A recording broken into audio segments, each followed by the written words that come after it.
अस्सलामुअलैकुम class last time जो हम डिस्कस कर रहे थे वो हमने ड्राइव किए थे रिलेशनशिप के पी के सी एंड के एक्स के एन के, तो उनका कोई फाइनल हम कंक्लूजन नहीं निकाल सके थे। तो इस लेक्चर में हमने दो काम करने हैं। एक तो उसका हम फाइनल कंक्लूजन निकालेंगे कि हमने जो रिलेशनशिप किए हैं उसका फ़ायदा क्या है। दूसरा हम इसमें यूनिट्स पढ़ेंगे कि हमारे पास इक्विलिब्रियम के यूनिट्स किस तरह आते हैं। ये दो काम आज के लेक्चर में हमने करने हैं। पहला काम क्या है, रिलेशनशिप बिटवीन के पी के सी K X K N, number one. Number second, units of equilibrium constant K P और के एक्स। पहला हमने रिलेशनशिप किया था के पी और के सी का। जब हमने के पी और के सी का रिलेशनशिप किया था तो के पी और के सी का जो हमारे पास फाइनल कंक्लूजन आया था वो ये आया था, के एन इंटू आर टी की पावर डेल्टा एन। फिर हमने रिलेशनशिप किया के पी और के एक्स का। तो के पी और के एक्स का जो हमारे पास रिलेशनशिप आया वो हमारे पास रिलेशनशिप आया इन दिस फॉर्मेट, सॉरी यहाँ पे के सी हो जाएगा। ये हमारे पास फाइनल रिलेशनशिप आया। ये हमारे पास के एक्स का आया और ये के एन का आया, और ये हमारे पास रिलेशनशिप आ गया के पी और के एन का। तो लास्ट लेक्चर में हमने ये दोनों ड्राइव किए थे, के एक्स की पावर पी की power delta N, K N की पावर जो है के एन जो है हमारे पास sorry P divided by capital N की पावर डेल्टा एन। इसका मतलब ये हुआ कि के पी के सी के एक्स के एन, इसमें वेरिएबल आर टी है, इसमें पी है और इसमें पी डिवाइडेड बाय एन है। अगर हम बात करते हैं केमिकल इक्विलिब्रियम की, तो केमिकल इक्विलिब्रियम के अंदर हमारे पास जो फाइनल इसमें टर्म्स हैं वो हमने कहा था कि the number of mole of reactants and products are equal, कि अगर number of mole of reactants और number of mole of product दोनों इक्वल हों, इक्वल नंबर ऑफ मोल हों, तो इक्वल नंबर ऑफ मोल में हमारे पास जो डेल्टा एन की वैल्यू है वो जीरो हो जाएगी। डेल्टा एन की वैल्यू जीरो हो जाएगी। तो जीरो जिसकी भी पावर में आए वो उसको वन कर देती है। जीरो जिसकी पावर में आ रहा है उसको वो वन करेगा, यानी आर टी की पावर अगर जीरो है तो वो वन के इक्वल है। पी की पावर डेल्टा एन जीरो है उसके equal one, P divided by N one, यानी ये सारी की सारी ये चारों टर्म, तीनों टर्म, ये वाली टर्म ये वन हो गई। अब के सी को वन के साथ मल्टीप्लाई, वन के सी आ जाएगा, वन लिखें ना लिखें कोई इफेक्ट नहीं है। तो मैं के पी इज इक्वल टू के सी के एक्स एंड के एन। तो ये हमारे पास जब इक्वल नंबर ऑफ मोल्स होंगे तो ये हमारे पास एक फाइनल ड्राइव आ जाएगी, फाइनल इनका रिलेशनशिप आ जाएगा। और ये कंक्लूजन क्या निकलेगा कि when the number of mole of reactants, कि जब number of mole of reactants and products और प्रोडक्ट्स इन रिएक्शन, किसी रिएक्शंस में आर इक्वल हैं, कि number of mole of reactants and number of mole of products जो हैं वो इक्वल हैं, then all the equilibrium constant have same value. तो तब तमाम के तमाम इक्विलिब्रियम कांस्टेंट की जो वैल्यू होगी वो सेम होगी। मसलन ये रिएक्शन है हाइड्रोजन आयोडीन हाइड्रोजन आयोडाइड, क्या बना, एक हाइड्रोजन है, एक आयोडीन है और दो आयोडाइड में, 1 + 1 दो रिएक्टेंट दो product, 2 number of mole of reactants हैं, 2 number of mole of products हैं। तो इसका मतलब हुआ equal number of mole of reactants and products are formed. तो यहाँ पे इक्वल नंबर ऑफ हाइड्रोजन और इसको मिलाएं तो ये 1 मोल मिलकर 2 मोल बन जाएंगे और ये प्रोडक्ट भी हमें 2 मोल मिलेगी। तो जब सेम नंबर ऑफ मोल्स मिल रहे हैं हमें प्रोडक्ट्स के अंदर, तो जो इक्विलिब्रियम की वैल्यू होगी, इक्विलिब्रियम कांस्टेंट्स होंगी, उन सब ने सेम होना है। कि when the number of mole of reactants and products in the reactions are equal, जब वो इक्वल हैं then all the equilibrium constant have same value. तो तमाम के तमाम इक्विलिब्रियम कांस्टेंट की जो वैल्यू होगी वो सेम होगी। एक ये ड्राइव किया, ये हमारा काम था इसकी डेरिवेशंस का, कि जब equal number of mole of reactants आ गए, सेम वैल्यू आ गई, फिर के पी के सी के एक्स के एन जो है वो सेम हो जाएंगे। उसके बाद सेकंड जो हमारा आज के लेक्चर का टास्क है वो है यूनिट्स ऑफ इक्विलिब्रियम कांस्टेंट, कि जब आपके पास इक्विलिब्रियम के रिएक्शन हो गए, उन रिएक्शंस के बाद नेक्स्ट हमारे पास उसके यूनिट्स ड्राइव होने हैं। तो आप एक्विलिब्रियम में, केमिकल एक्विलिब्रियम में यूनिट कैसे ड्राइव करेंगे, कब यूनिट होगा कब यूनिट नहीं होगा, ये बड़ा इंपॉर्टेंट क्वेश्चन है कि कब यूनिट्स होंगे कब यूनिट्स नहीं होंगे। Equal number of mole of reactants, पहला टास्क है हमारा कि हमने equal number of mole of reactants देखने हैं एंड प्रोडक्ट्स, ये इक्वल नंबर ऑफ मोल है, ये मैंने जो बात की। Unequal number of mole of reactants and products और unequal number of mole of reactants and products. अब इक्वल नंबर ऑफ मोल है, हाइड्रोजन लिया 1 मोल है, मैंने बताया जिसके साथ कुछ ना लिखा हो उसके साथ 1 होता है। ये हमारे पास 2 हाइड्रोजन आयोडाइड आए। रिएक्टेंट्स में कितने हैं, इसको मैं अगर कह दूं कि ये हमारे पास क्या है 1 + 1 यानी कि 2 हो गए, और यहाँ पर भी प्रोडक्ट में 2 है, तो सेम नंबर ऑफ मोल हमें मिल रहे हैं। जो सेम नंबर ऑफ रिएक्टेंट्स हैं वही हमें सेम नंबर ऑफ मोल में मिल रहे हैं, यानी 2 मोल हम रिएक्टेंट ले रहे हैं, 2 मोल ही हमें प्रोडक्ट मिल रहा है, वो प्रोडक्ट दोबारा सेम, तो सेम नंबर ऑफ मोल हैं। अब देखें जी KC है कंसंट्रेशन। मैंने आपको जब पढ़ रहे थे तो कंसंट्रेशन के लिए कहा था कि कंसंट्रेशन जो है इसका यूनिट होता है मोल पर डेसीमीटर क्यूब, मोल पर डेसीमीटर क्यूब। KC में हमने यहाँ C और D को इधर लिखा था, तो यहाँ पे हम हाइड्रोजन को लिखेंगे। अगर आपको थोड़ा सा इसका रिमाइंड करवाया जाए तो रिमाइंड में कुछ इस फॉर्मेट में करवा देता हूँ कि मैंने लिखा A B small b capital B, reversible capital C small c, small d capital D। तो KC मैं कुछ इसका यूं लिखूंगा कि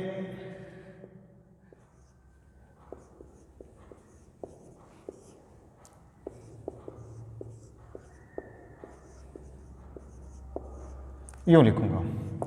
तो यहां पर भी मैंने सेम वही काम किया है। हाइड्रोजन आयोडाइड, ये मैंने C और D को लिखा, ये सिंगल है हमारे पास प्रोडक्ट, तो इसको मैंने एक को ही लिखना। इसके साथ 2 है, 2 को मैंने पावर में लिख दिया, यहां पर भी C और D हमने पावर में ले लिए थे। हाइड्रोजन और आयोडाइड 1 1 है, 1 पावर में लिखें ना लिखें नो इफेक्ट, उसने सेम ही आना है।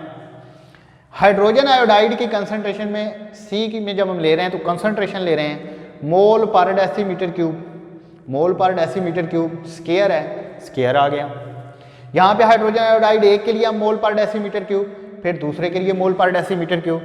यहाँ मोल पर डेसीमीटर क्यूब का स्क्वायर है, यानी यहाँ पे ये 2 टाइम आ रहा है, यहाँ पर भी ये 2 टाइम लिखा हुआ है, तो ये दोनों क्या हो जाएंगे, कैंसल आउट हो जाएंगे और हमें कोई यूनिट नहीं मिलेगा। कोई चीज़ बची नहीं, कुछ भी नहीं बचा, नो यूनिट्स, कोई यूनिट नहीं है, यानी 1 नंबर ऑफ मोल ऑफ पर डेसीमीटर क्यूब इसके साथ कैंसिल हो गया, दूसरा इसके साथ कैंसिल हो गया, कोई यूनिट नहीं आया।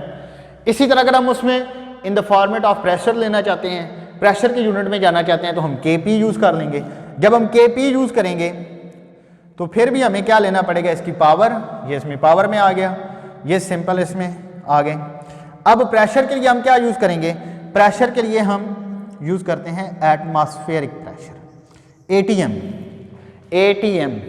अब जो ATM है, एटमॉस्फेरिक प्रेशर है, ये इसकी पावर में है, ATM इसकी पावर में आ गया, ये इसकी जगह पे ATM, ये इसकी जगह पे ATM।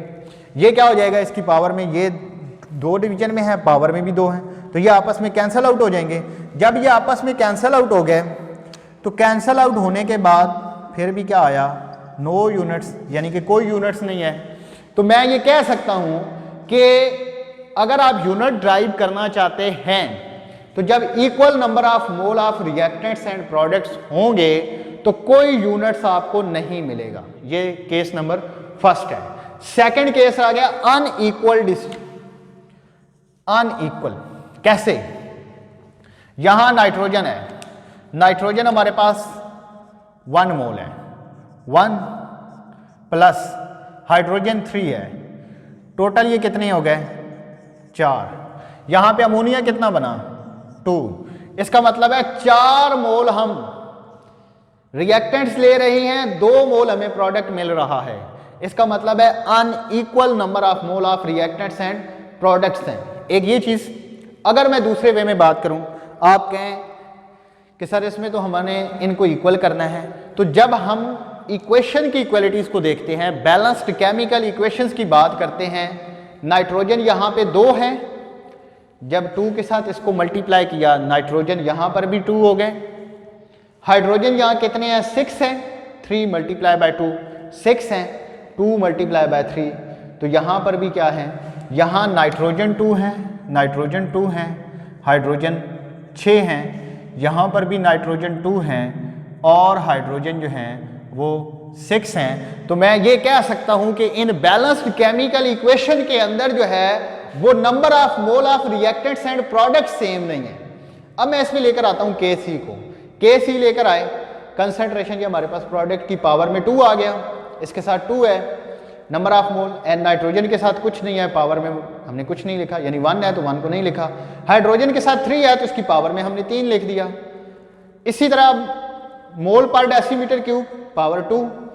अब ये मोल पर डेसीमीटर क्यूब सिंगल, ये मोल पर डेसीमीटर क्यूब जो होगा इसका क्यूब आ जाएगा, यानी यहाँ इसके क्यूब है, 3 है पावर में, तो इसकी पावर में भी 3 आ गया। अब देखें, कॉमन सेंस यूज करें, यहाँ पे 1 और 3 4 बार नंबर ऑफ मोल जो है वो हमारे पास मोल पर डेसीमीटर क्यूब है, 4 टाइम, 3 इसमें और 1 इसमें, 4 टाइम हो गया। यहाँ पे देखें तो यहाँ पे 2 टाइम है, यानी उसका स्क्वायर है तो 2 टाइम है। जब हमने इसको कैंसिल आउट करना है तो 2 टाइम वाला कैंसिल आउट हो जाएगा, यहाँ नीचे 4 टाइम है तो 2 टाइम रह जाएगा। मैंने ये देखें तो इसको मैंने 2 टाइम लिखा, यानी 1 डिवाइडेड बाय। अब इसी को मैं अगर सिंप्लीफाई करता हूँ, मैं इसको ऊपर लेकर जाता हूँ, तो ये वाली जो टर्म माइनस की थी, सॉरी यहाँ पे ये प्लस की थी, ये ऊपर जाके माइनस की हो गई, तो मैं इसको ये लिख सकता हूँ कि मोल की पावर -2, मोल की डेसीमीटर क्यूब की पावर -6। अब इस डेसीमीटर क्यूब को मैं मजीद इक्वेशन में ऊपर लेकर आ जाता हूँ, तो ये मोल -2 और ये +6, ये हमारे पास फाइनल यूनिट आ गया किसका, नाइट्रोजन और हाइड्रोजन का, इन फॉर्म ऑफ Kc, यानी मोल पर डेसीमीटर क्यूब के अकॉर्डिंग। यहाँ दोबारा मैं इसको रिपीट करता हूँ कि यहाँ पे 2 बार नंबर ऑफ मोल है, मोल पर डेसीमीटर क्यूब है, यहाँ पे 1 बार इसके लिए है, 3 टाइम इसके लिए है, तो टोटल 4 टाइम है, तो 2 टाइम कैंसिल आउट होके 2 टाइम बाकी रह गया। ये 2 टाइम में जब इक्वेशन के ऊपर लेकर जाऊंगा तो ये -2 आ जाएगा। फिर मैं इसमें मोल की पावर -2 करूंगा, ये डिवीजन में है, डेसीमीटर क्यूब की पावर -6। अब मैं दोबारा इसको लीनियर करने के लिए, पहले मैंने इस ओवरऑल को लीनियर किया है, ओवरऑल को मैंने स्ट्रेट फॉरवर्ड लेके गया हूँ, अब मैं मोल पर डेसीमीटर क्यूब को स्ट्रेट फॉरवर्ड करके लेके जाता हूं, तो ये -6 जो है वो ऊपर को जाएगा, तो ये +6 हो जाएगा, ये केस। अब इसका मैं देखता हूं रिलेशनशिप विद Kp, तो pressure NH3, pressure nitrogen, pressure hydrogen. Nitrogen के केस में हमारे पास क्या आ जाएगा, इसकी पावर में 2 आ जाएगा, क्योंकि इसके साथ 2 लिखा हुआ है। अमोनिया के केस में इसकी पावर में 2 आ जाएगा, नाइट्रोजन में कुछ नहीं लिखा, 1, हाइड्रोजन में 3 है तो 3 आ गया। अब प्रेशर का मैंने क्या कहा कि प्रेशर को हम किस में लिखते हैं, ATM में लिखते हैं, तो ATM की पावर 2, ATM की पावर 3। अब यहाँ पर भी ATM जो है वो 2 टाइम है, ATM 4 टाइम है, तो ये हमारे पास 2 टाइम रिमेनिंग बच गया। ये जब ऊपर को जाएगा तो ये हमारे पास -2 हो जाएगा। तो इसका मतलब ये हुआ कि जब हमने इसका Kc में यूनिट देखा तो Kc में यूनिट हमारे पास आया मोल की पावर -2, डेसीमीटर क्यूब की पावर +6, और जब हमने इसका Kp का यूनिट देखा तो ATM की पावर हमारे पास -2 आई। इसका मतलब ये हुआ कि जब हमने unequal number of mole of reactants and products लिए तब हमें यूनिट मिला, जब हमने equal number of reactants and products लिए तब हमें कोई यूनिट नहीं मिला। तो देन अगर आपको कोई टास्क दिया जाता है कि आप इसमें यूनिट्स ड्राइव करें तो आप उसमें यूनिट्स ड्राइव कर सकते हैं। मसलन अगर आपको दिया जाए टास्क कि आप N2O4 को, डाई नाइट्रोजन टेट्रा ऑक्साइड को डिसोसिएट करें, उसको डिसोसिएट करके कन्वर्ट करें किसके अंदर, नाइट्रोजन N2O के अंदर या उसके ऑक्साइड्स के अंदर, जब आप उसको डिवाइड करेंगे, तोड़ेंगे, तो उसके रिजल्ट में आपको नाइट्रोजन मोनोऑक्साइड और ऑक्सीजन मिलेगी, तो उसका यूनिट आप ड्राइव कर सकते हैं। ये आपने इसकी प्रैक्टिस करनी है एक एग्जाम्पल के तौर पे आप उसमें प्रैक्टिस में ले लेंगे। तो आज का जो हमारा लेक्चर था उसमें हमने एक तो रिलेशनशिप को वाइंड अप किया, दूसरा हमने यूनिट्स ऑफ इक्विलिब्रियम कांस्टेंट कि इक्विलिब्रियम कांस्टेंट के यूनिट्स किस तरह ड्राइव किए जाते हैं वो हमने ड्राइव किए। उसमें हमने देखा जब number of mole of reactant same थे, इक्वल थे, तो इक्वल के लिए हमें कोई यूनिट नहीं मिला। जब हमने उनको अनइक्वल किया उसमें हमें कुछ यूनिट्स मिले।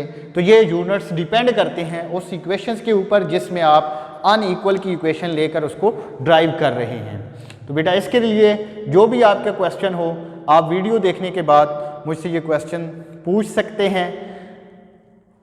तो इसके बाद जो नेक्स्ट लेक्चर हमारा आएगा वो टाइप्स ऑफ इक्विलिब्रियम के आएगा और ली चैटलर प्रिंसिपल के ऊपर इंशाल्लाह हम जाएंगे। तो नेक्स्ट इंशाल्लाह हम 2 से 3 लेक्चर्स के अंदर इस चैप्टर्स को वाइंड अप करेंगे। तो ओके क्लास, अल्लाह हाफिज़।